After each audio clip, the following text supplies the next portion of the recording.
Welcome, my friends, back to Marvel Snap. We have a brand new season. It is upon us. The Power Cosmic, headlined by the Silver Surfer himself. I have been testing out the Silver Surfer in a number of different decks quite extensively. We're going to be doing a video breaking down the list that I have been having the most success with, but this is not the only card we are receiving for December. We are finally been brought into the era of receiving a card a week. The developers are really accelerating the rate at which they are adding cards, so we have had released, or revealed, I should say, what the extra cards that we are going to be receiving in December are. They are leaked. I have theory-crafted lists to be able to get us started talking about how powerful these cards are going to be. Is this going to be an era of insane power creep? Are they going to supercharge decks that are already incredible? Are they going to fall flat in some places? Let's break it down. Here is our release schedule for the month of December. Silver Surfer has already been received December 5th. December 8th, Black Panther is getting brought from just the pay-to-play Battle Pass Premium into Series 5, which honestly, at the rate at which we're gaining tokens, I'm still considering Series 5 and Series 4 paying cards, and I'm not really going to consider a card free-to-play accessible until Series 3, so we're going to be watching very carefully what the cadence is of it getting brought down into Series 4 and then Series 3. Then on December 13th, we receive a Knull. We're going to be opening Christmas presents all throughout the month of December. Sentry and Darkhawk releasing together on December 20th, and then in January 2nd, they already have it up on the release calendar. We have mined Zabu as the Season Pass headline card for the Savage Land season beginning next year. Silver Surfer, of course, the new hotness, adding into the Mr. Negative toolbox, giving him a couple new tricks, adding into Sarah, which even after the slap on the wrist that she received in the latest balance changes is not being slowed down anyway, especially with the advent of the new Sarah 3-cost list that is looking mighty indeed.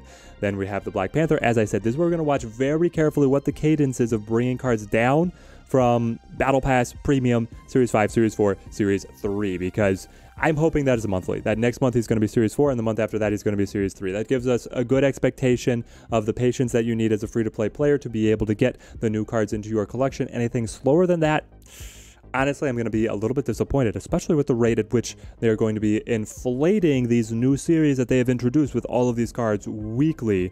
Let's break down our first one.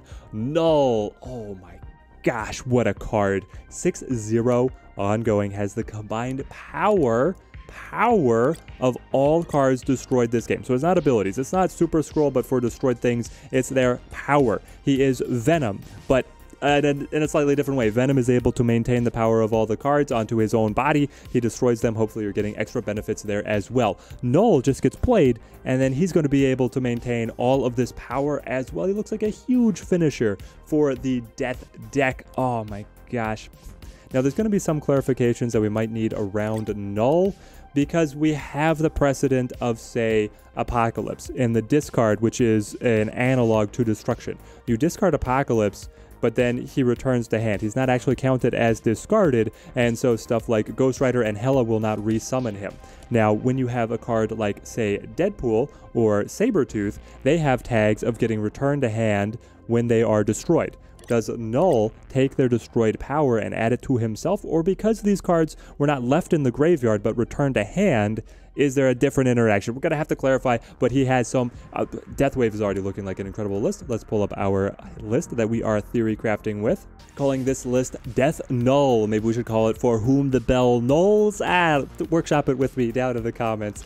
But this list, already Death, incredible efficiency. This one, now I think that you can just plug Knull into the Death Wave archetype, and he's going to do quite well as a nice finisher. Going to be able to be comboed with Death, She-Hulk, and Knull all together off of playing Wave. The question there is, how big are you really going to be able to get Knull when you only have turns 1 through 4 to be able to get your destructions off? Are you going to make Knull worthy of being in here rather than just playing something like, say, Chavez? And that's where it gets a little bit sticky, because things like Bucky and Squirrel Girl, the go-tos for destruction activations or counters for decreasing the cost of death, they have basically no power themselves. So how much benefit is Knull really receiving? I think that Knull is really receiving more benefit if you're looking at Deadpool and Sabretooth, and then you're also bringing in the Venom. Venom looking to be able to maintain all of this power, the Deadpool, the Sabretooth coming back to hand. Knull, I believe, is going to maintain this power as well, and then it's going to synergize very well with Taskmaster. If you can build a huge Knull, you can then copy into a huge Taskmaster. That's why we're adding magic here,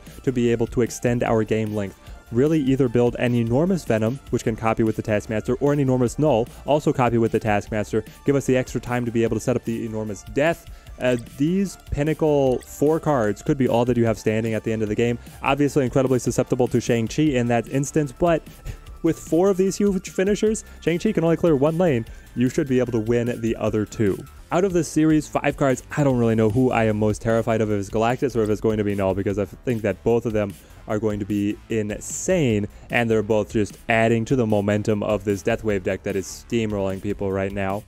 Up later on in the month, we are going to be receiving Sentry. A lot to break down with this card. 4/8 himself, cannot be played at the right location. This is just a passive, and then an on-reveal ability, add a -8 power the Void to the right location. So he can't be on the right location, he's going to add the Void there, which is a 4-8.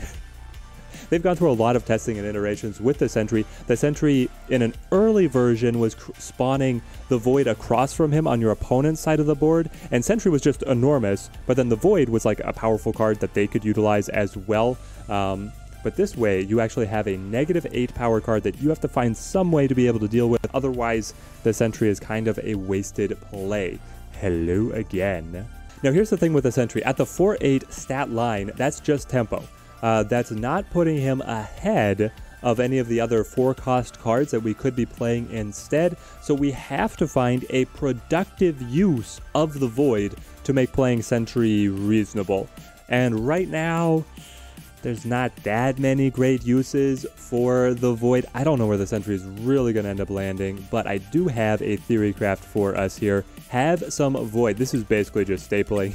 It's stapling him into the have some crap control list that I like so much, because you have Viper to be able to kick the Void across to the opponent's side of the board. So effectively, the Sentry is the grown-up version of the Hood. The Hood gives us the -2 card that we can use Viper to send across. Sentry giving us the -8, obviously dramatically more impactful, but being played in the mid to late game, a lot harder to be able to combo around. And then we have the Carnage for the Desperation cleanup duty for either one if we haven't found the Viper, or if we can use Viper on one and then Carnage on the other, etc. There's a lot of opportunity here. And then I just enjoy this shell of control list a lot anyway, with the Shang-Chi, the Magic, Debris, Viper, Black Widow, Green Goblin, choking out, attacking the opponent's board space quite viciously.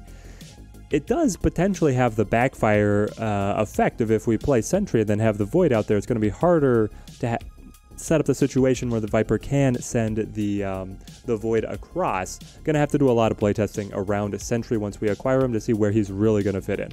Next card that we are taking a peek at is Darkhawk, and this is the next day I've been kind of letting ideas percolate a little bit, and this guy has actually been updated from his first data mine. He started out as a 1/3 with a slightly different ability. We're looking at him now. This is the form that we were expecting him to take in the game. Now, of course, things are subject to change right up to release, but right now we are looking at a 4/1 ongoing +2 power for each card in your opponent's deck.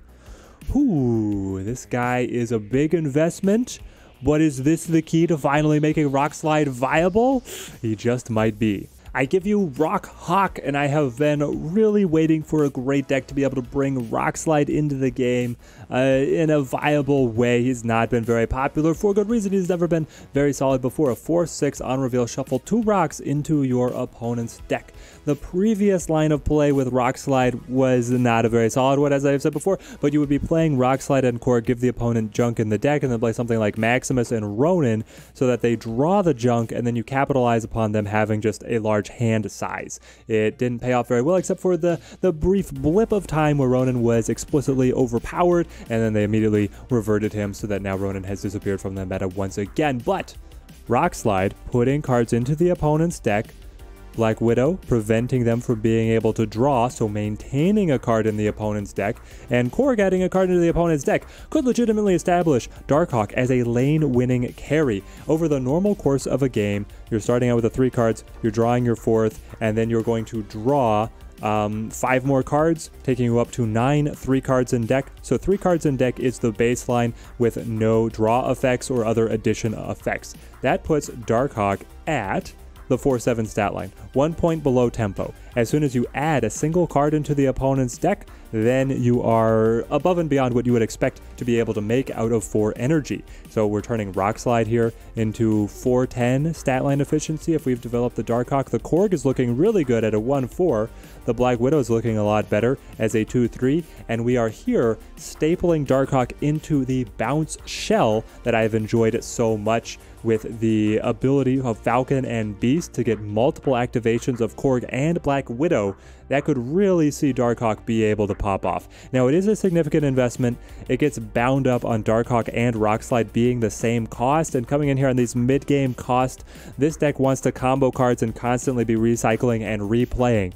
So it's going to require some testing to be able to iron out the kinks and see if it can really function together. But I think this is the best chance that Darkhawk has, and it's the best chance that Rockslide has, of being able to show his mug in the meta.